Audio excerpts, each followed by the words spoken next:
So here's the issue. This is the driver's side door.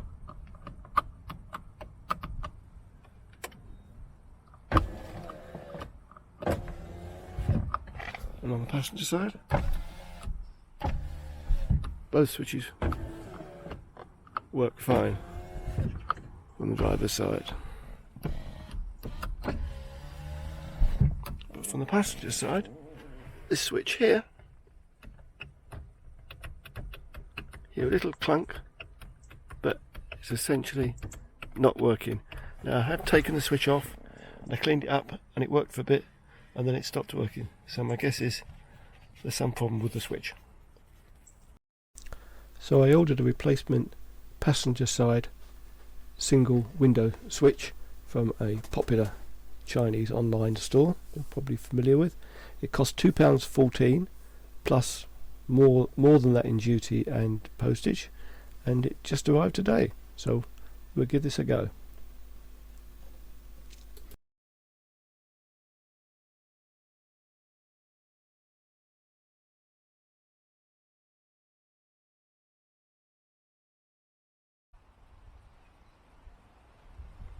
So, having done this before,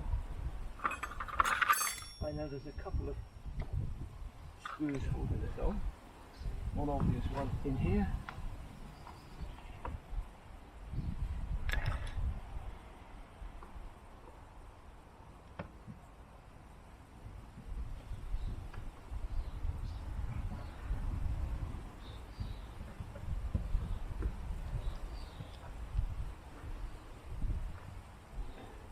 And another slightly hidden one here.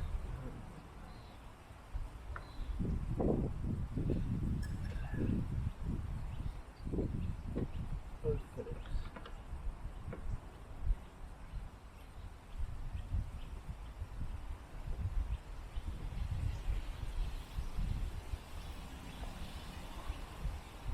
All that done.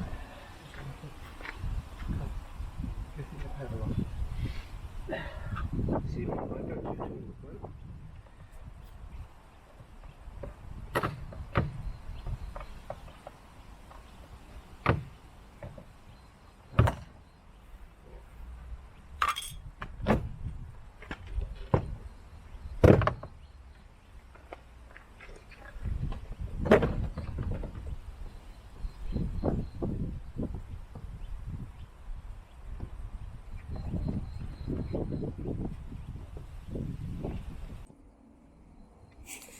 Now, it may not be obvious, but there's a bunch of cables behind here, connectors for mirrors and mechanical connectors and electrical connectors.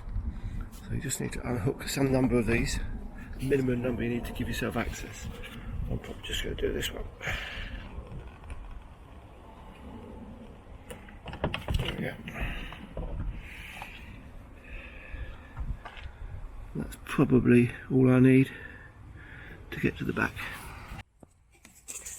But of course, one of the many cables you can connect is this one, which would allow me to do a quick test to see if this is going to work, which is probably helpful. So the old connector, the shiny new switch into this connector.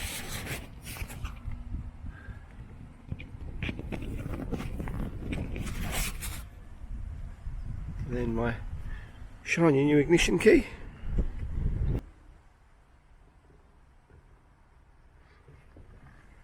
And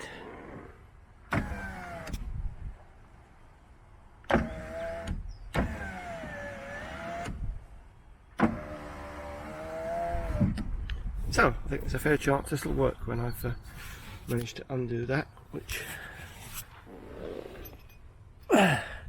is quite fiddly, and I only need to use these 90-degree screwdriver bits to do, and that's difficult to do one-handed, so off air for a bit.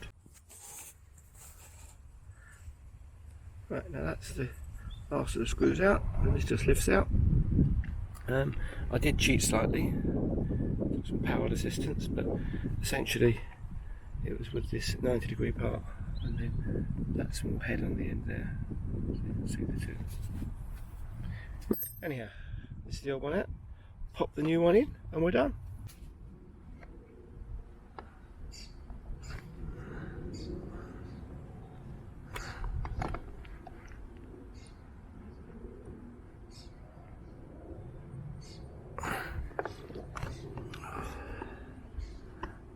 So it is possible, I believe, to put this in back to front. So pay attention to the way it's in. So this is the front part of the panel, and this is the socket. The socket's towards the front part of the panel. That's the rear of the panel. Well, these are basically done now. Then just redo the connector.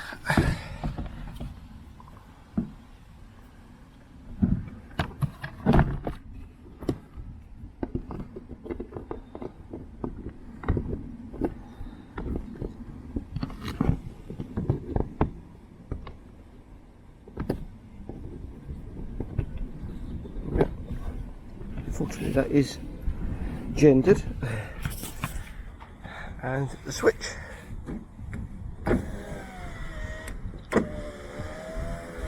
It hasn't magically stopped working.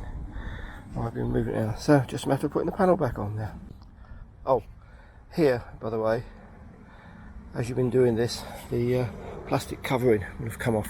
So this needs to be reattached back up there, which you can really only do as you're lifting the panel up. So these bits here need to reattach up there to make it waterproof. Reattach the connectors, which you took off to take the door out, up here. And as I say, reattach this as you go back to put it back, but it kind of has to all be done at the same time with two hands. So again, off there, sorry.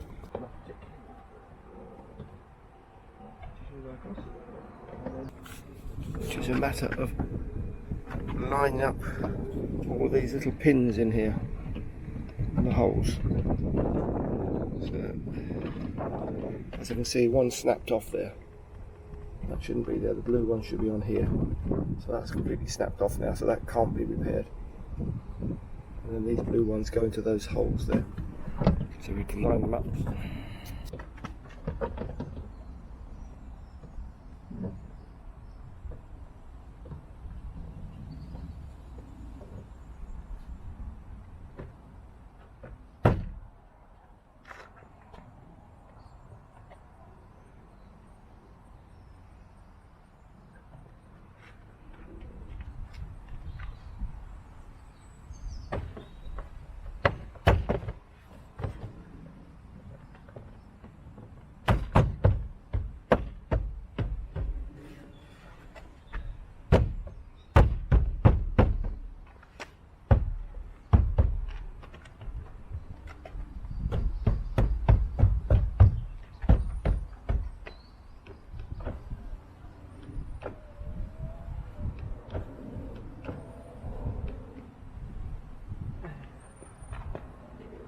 Back in.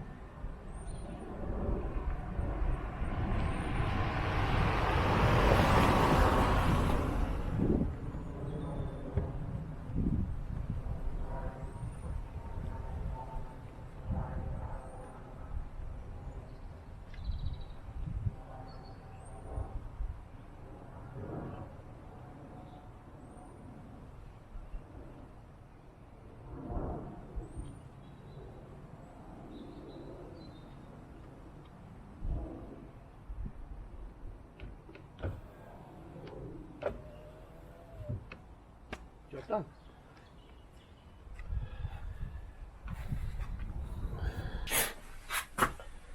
Now here's the old one that came off. I had already cleaned it with a contact cleaner and tested it with a multimeter, and this is prior to replacing it just now, and it tested fine. If you want to try cleaning it, this little pin here pushes out.